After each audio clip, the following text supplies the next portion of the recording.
Hello everyone, how are you all. कैसे हैं आप सब। आई होप आप सब बहुत अच्छे होंगे।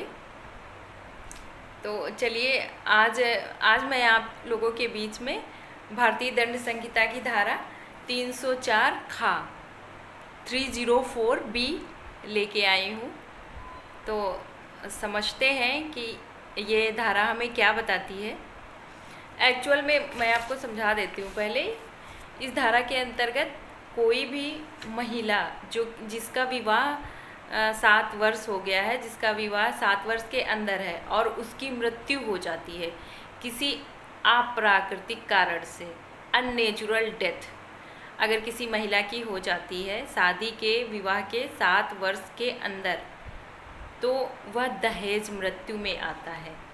मतलब माना जाएगा कि उसकी ससुराल वालों ने उसे दहेज के लिए प्रताड़ित किया होगा या फिर उन्होंने ही, ससुराल वालों ने ही उसकी डेथ करी होगी, डेथ कॉज किया होगा अननेचुरल तरीके से।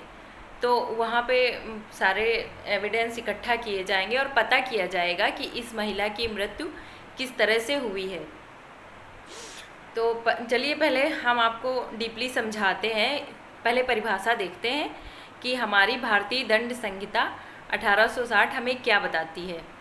चलिए समझते हैं। दहेज मृत्यु, डोरी डेथ, ठीक है। तो 300 भारतीय दंड संहिता की धारा 304 खा दहेज मृत्यु में यह परिभाषा दी गई है कि जहाँ किसी स्त्री की मृत्यु किसी दाह या शारीरिक क्षति द्वारा कारित की जाती है या उसके विवाह के 7 वर्ष के भीतर सामान्य परिस्थितियों से अन्यथा हो जाती है और यह दर्शित किया जाता है कि उसकी मृत्यु के कुछ वर्ष पूर्व, मतलब कुछ समय पूर्व, उसकी मृत्यु के कुछ समय पूर्व उसके पति ने या उसके पति के किसी रिश्तेदार ने दहेज की किसी मांग के लिए या उसके संबंध में, या दहेज के संबंध में उसके साथ क्रूरता की थी या उसे तंग किया था, वहाँ ऐसी मृत्यु को दहेज मृत्यु मतलब डोरी डेथ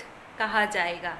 और ऐसे पति या उसके पति के नातेदार उसकी मृत्यु कारित करने वाला समझा जाएगा।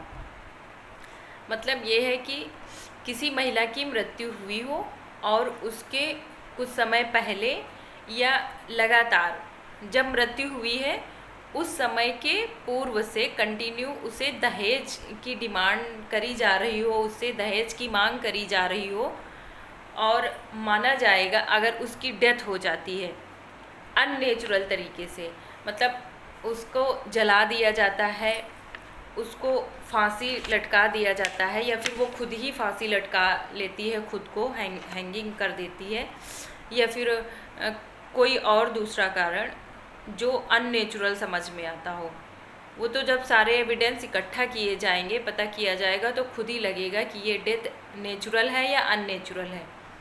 तो वहाँ पे कहा जाएगा कि उस महिला की दहेज मृत्यु कारित करी गई है, डोरी डेथ कारित करी गई है। उसके पति, अगर उसका पति दहेज की मांग के लिए डिमांड कर रहा हो, लगातार दहेज की डिमांड कर रहा हो, या फिर उसके पति के कोई भी रिश्तेदार दहेज की डिमांड कर रहे हों उस महिला की मृत्यु के पहले या फिर कुछ टाइम से कंटिन्यू, और विवाह के 7 वर्ष के अंदर ऐसी डेथ का घटना, ऐसी दुर्घटना हुई हो 7 वर्ष के भीतर, तो माना जाएगा कि वहाँ पे दहेज मृत्यु कारित हुई है। ठीक है, आगे स्पष्टीकरण देखते हैं। एक्सप्लेनेशन। इस धारा के प्रयोजन के लिए दहेज का वही अर्थ है जो दहेज प्रतिषेध अधिनियम 1961 की धारा 2 में है। जैसे भारतीय दंड संहिता एक अधिनियम है, एक संहिता है, एक किताब है, उसी तरह से दहेज प्रतिषेध अधिनियम भी है, और उसकी धारा 2 में दहेज को परिभाषित किया गया है। तो उसी से समझा जाएगा कि दहेज क्या है। वहाँ से पहले ये समझा जाएगा, अगर इस तरह का कोई मामला आता है, इस तरह का कोई केस आता है, तो वहाँ से पहले ये समझा जाएगा कि दहेज क्या है, फिर उसके बाद में बताया जाएगा कि दहेज मृत्यु कारित हुई है। ठीक है, नंबर 2 पॉइंट समझते हैं। जो कोई दहेज मृत्यु कारित करेगा उसका पनिशमेंट क्या होगा। मतलब जो कोई दहेज मृत्यु करवाता है, वो ऐसा काम करने के लिए किसी महिला को उकसाता है या फिर वही व्यक्ति उस महिला की मृत्यु कारित करता है अपने द्वारा, तो फिर उसके लिए पनिशमेंट क्या है वो समझते हैं। जो कोई व्यक्ति मृत्यु कारित करेगा वह कारावास से, जिसकी अवधि 7 वर्ष तक की हो सकेगी, या आजीवन कारावास से दंडित किया जाएगा।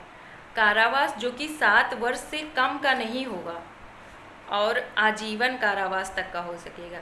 7 वर्ष से कम का तो बिल्कुल भी उसको पनिशमेंट नहीं दिया जाएगा, और फिर उसके बाद में तो आजीवन कारावास है ही, वो तो जजेस। अच्छा, ये हम आपको बता देते हैं, ये धारा हमारी भारतीय दंड संहिता 1860 में पहले नहीं थी, ये धारा बाद में जोड़ी गई है। जब इस तरह के मामले बहुत अधिक आने लगे, बहुत अधिक मृत्यु कारित करी जाने लगी, बेटियों को मारा जाने लगा, दहेज की डिमांड बहुत ज़्यादा करी जाने लगी, ससुराल में उनको बहुत ज़्यादा प्रताड़ित किया जाने लगा, तब यह धारा हमारे अधिनियम में जोड़ी गई है, ये नया कानून लाया गया है।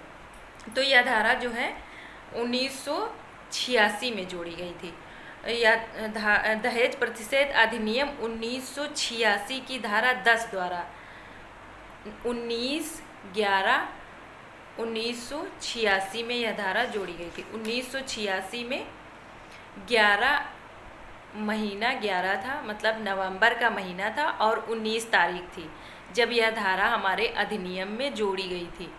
जबकि बहुत ज़्यादा हमारे देश की बेटियों को प्रताड़ित किया जाने लगा और उनको जला के मार डालते लोग, उनको फांसी पे लटका देते, उनको कोई पॉइजन देके मार देते, या फिर किसी दूसरे तरीके से मार दिया जाता और कहा जाता कि आपकी बेटी की मृत्यु हो गई है।